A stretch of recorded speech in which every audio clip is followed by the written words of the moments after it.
Oke guys, assalamualaikum warahmatullahi wabarakatuh. Nah, video kali ini kita akan masuk ke konsep Object Oriented Programming ya, atau OOP di Dart. Nah, OOP ini penting banget ya karena hampir semua aplikasi modern, termasuk Flutter ya, termasuk Flutter itu dia memakai semua semua apa namanya, pakai konsep ini gitu. Jadi kita akan bahas dari nol apa aja itu ya OOP. Di pertama kita akan masuk ke pembahasan class dan objek. Jadi ini ada konsep dasar ya. Di OP kita mengenal class dan objek. Gampangnya class itu adalah cetakan atau blueprint. Kemudian objek itu hasil dari cetakannya. Begitu. Saya contohnya ya, seperti ini. Di sini, ini kita ada class. Ini sampai sini. Oke, ya, sini sampai sini. Ini ada class.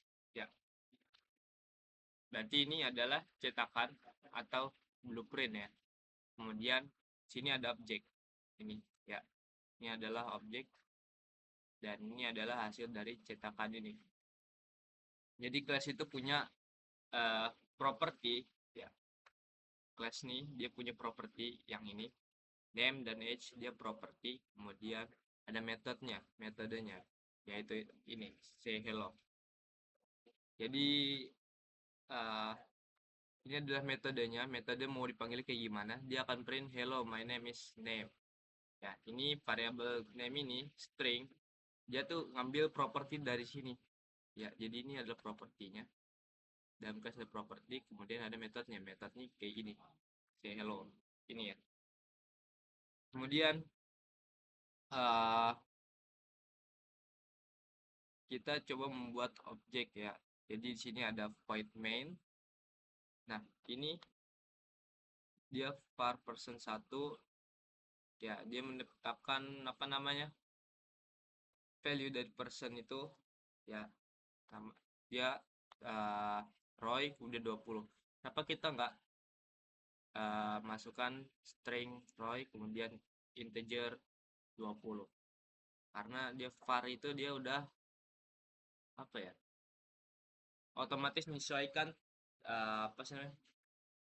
Tipe data dari value-nya. Jadi nggak perlu dimasukin string Roy kemudian itu. Jadi var dia udah ngerti ini string, ini integer kayak gitu. Jadi sini kita bisa lihat person 1 say titik say hello. Berarti dia akan apa namanya? Berarti ini dia apa sih namanya? Katakan kalau misalnya person ini dia itu namanya Roy, kemudian 20, kemudian dia akan mencetak ini, say hello. Hello, my name is Roy gitu.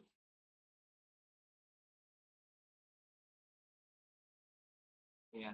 Jadi person apa namanya? Name ini apa namanya?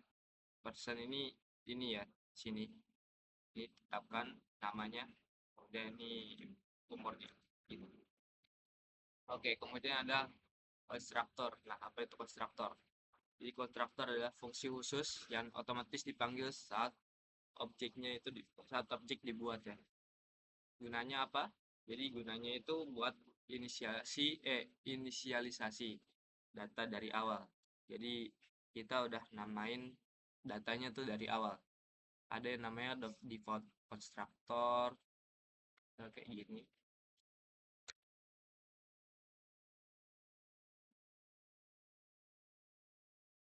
Terus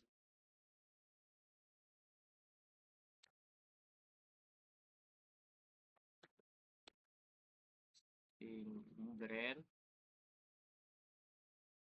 card this brand. Nah, ini default constructor ya. Jadi dia udah apa namanya? Ditetapkan dari awal. Kemudian ada juga name constructor.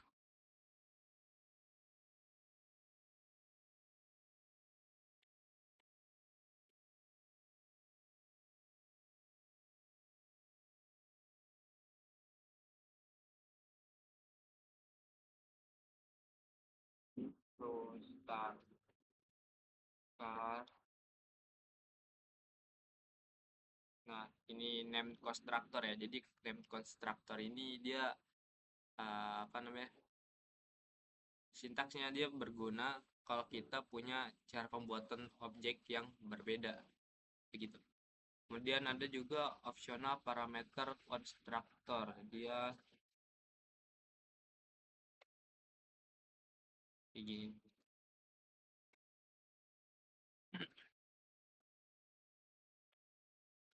User, kemudian string name age. Nah, kayak gini. Optional parameter constructor.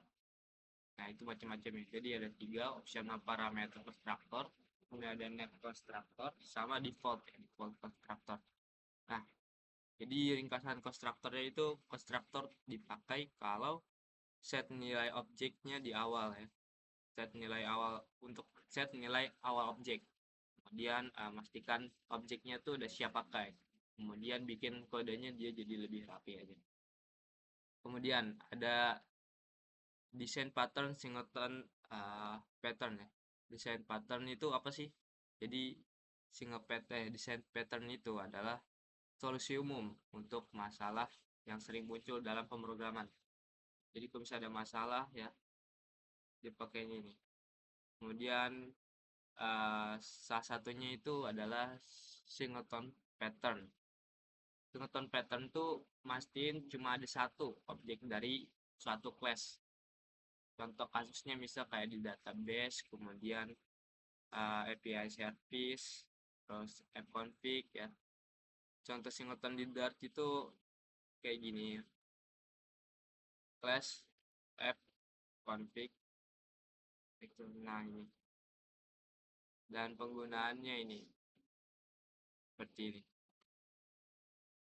Jadi walaupun kita buat 2 objek ya, tapi yang dipakai tetap instansi yang sama.